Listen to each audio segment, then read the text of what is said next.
کے اس سرے تک جو ہے مطلب چھتیر جیسے ہوتا ہے. تو یہ جو ہے مطلب بروج جو ہے چھتیر کی مان نہیں ہے بلکہ ایسے کماندار ہے.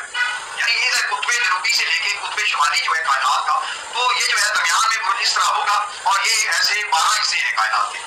تو انہوں نے جو ہے آسمان کو تھام رکھا ہے, نیچے سے لے کے اوپر تک جو ہے یہ کماندار ایسے 12 بروج ہیں جنہوں نے جو ہے آسمانوں کو تھام رکھا ہے.